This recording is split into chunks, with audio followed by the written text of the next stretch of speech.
Now, admittedly, we're born of the earth, first of the flesh, then of the spirit. We're born of the earth and later of the spirit. Originally, the human race was born of the spirit. Now you have to be reborn. Adam, God breathed life into Adam. And with the body that God gave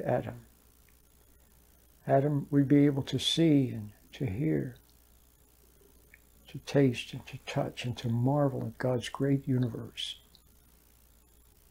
And to go from point A to point B, to go here and there on an adventure of discovery, ever marveling at God's handiwork and his genius and his greatness and his goodness and the wonderful things that he makes and the wonderful person that he is, God. The wonderfulness of God. Wasn't there a song, something about the wonderfulness of you? Well, that applies very much to God, the wonderfulness of God.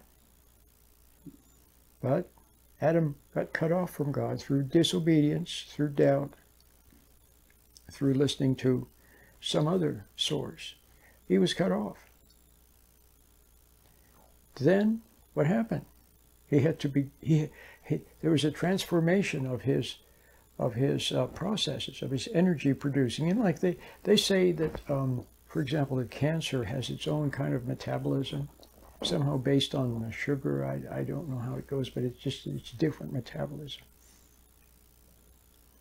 Well, Adam's metabolism changed, and he became of the earth.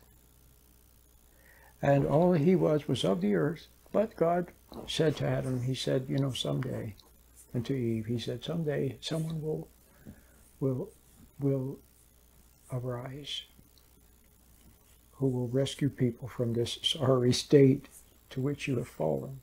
God was talking about Christ, of course, his son, Jesus. Well, the whole history of the human race is a history of what? Of betrayal, failing, falling, messing up, tragedy, suffering, and so on and so forth, with a few bright spots here and there. Well, God has designed a plan to rescue, not everyone, but some people from this sorry state. They have to be reborn. They have to be reborn. Instead of being born of woman, of the legacy of the failing of Adam, and born of the woman, the person must be reborn of God. See? Well, then when you're reborn of God, then once again a change will occur.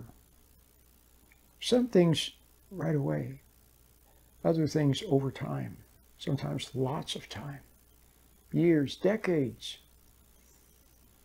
Well, it took Moses.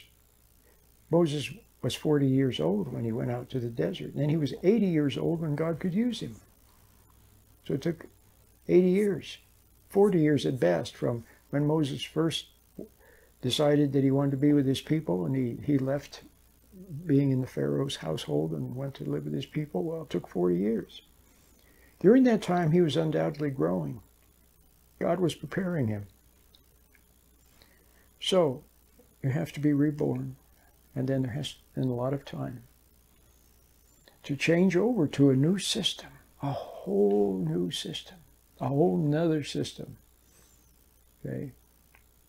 Instead of being emotional, angry, full of rage, excited, hurt feelings, unhappy, lustful, passionate, instead of all these animal emotions, drawing up animal emotions for the feeling of life. But it's a false life. It's an animal life. And yeah, you feel alive, but it's an animal life. And then eventually your batteries are totally drained. God's system is totally different. And it's eternal life. Eternal life, eternal daily renewal, and eternal energy upon which to live. The energy of God's light, of love. That's what it is, love. So it's magical. And it's there. It's there for the, I was going to say for the taking. Well, you can't take it. You can yearn for it. You can yearn for something. You don't even know what. You just yearn for something beyond the cesspool that we live in, beyond your own pettiness and beyond all of the things that you, the ambitious schemes and dreams and getting even and getting revenge and showing, proving something beyond all of that. You yearn for it. And yearn for truth. Truth is so sweet. Everywhere you go, lies, deception, falsity, half-truths, see, trickery. But the truth, just the honest truth, is so beautiful. And some other derivatives of truth are like righteousness, justice, fairness, okay? And to yearn for love, love you've never known.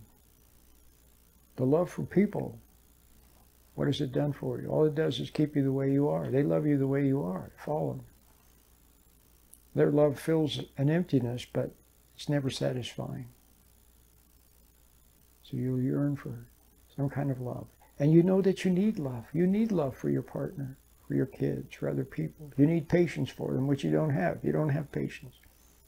You don't have love. You see that you need that love. So you get love. All love also comes from God. And some of the derivatives of love are mercy, kindness, patience, long-suffering. See?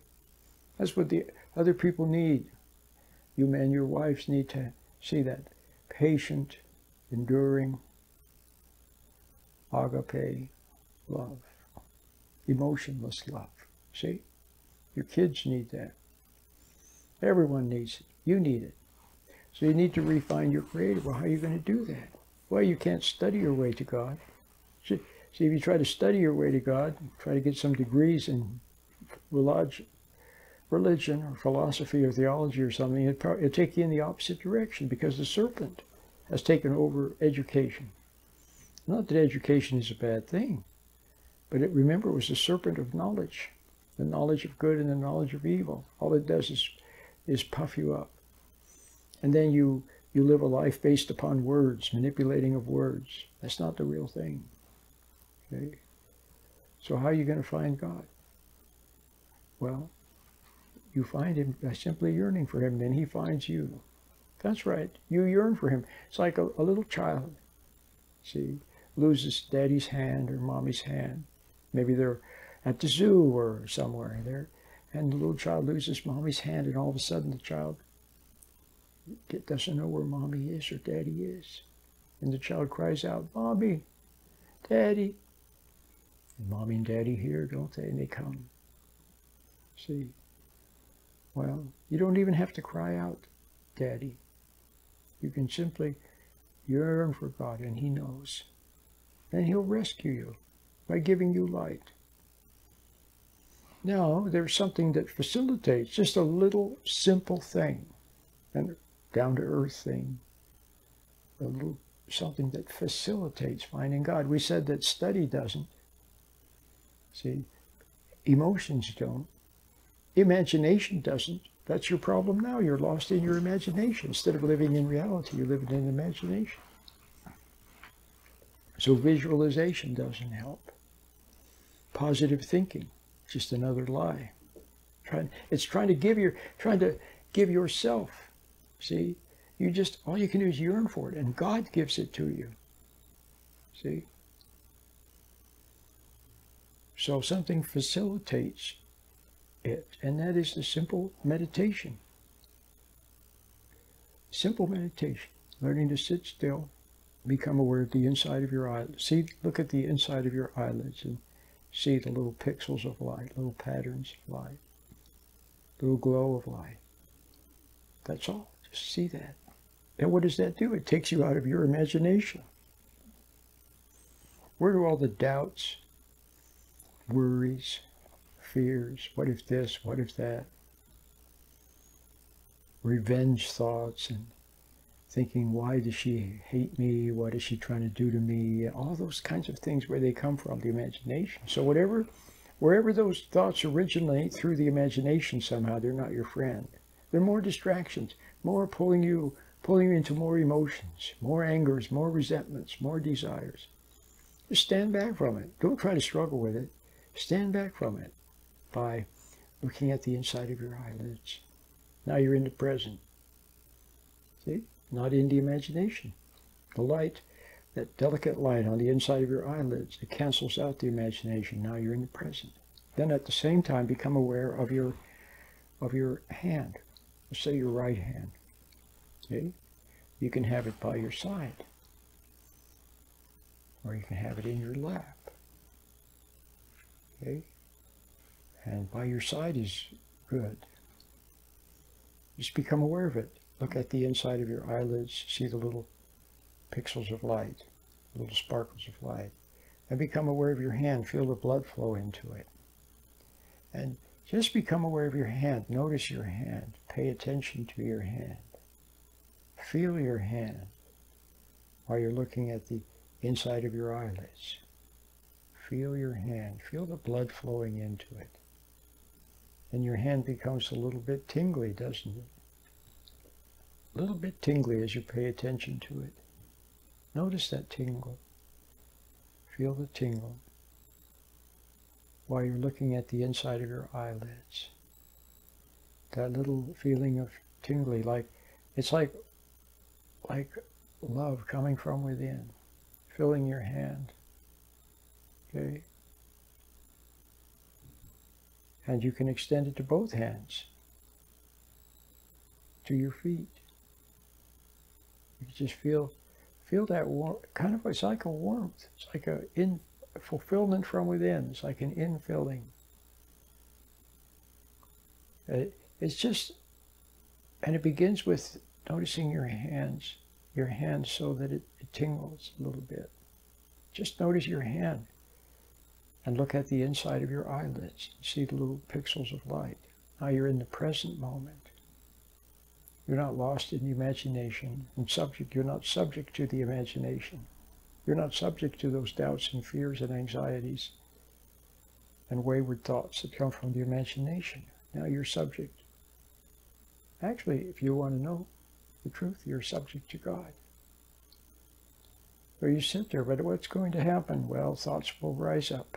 Thoughts will rise up.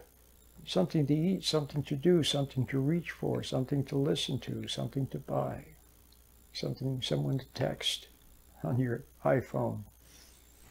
Anything, thoughts will rise up as if to take you away from communing with the inner light. So when they do that, you just notice the thought. When you notice the thought, you're back in the present again, looking at the inside of your eyelids. And another thought will arise. Seek to carry her away. And you'll notice it. You'll notice it. And then just look at the inside of your eyelid again. Feel your hand by your side, warm. Sometimes it's helpful to be aware or to notice one finger at a time. It helps to anchor you in the present. So you can be aware of your thumb. Feel the blood flowing into your thumb. Feel your thumb tingle. Notice your thumb. Now shift your attention to your first finger. Notice your first finger. Feel the blood flowing into it. Feel it become a little tingly. Now notice your second finger. Pay attention to your second finger. Be aware of your second finger. Feel the blood. Feel the little tingle. See? And then your third finger. Notice it. Be aware of your third finger while you're at the same time looking at the inside of your eyelids and seeing that little glow of light.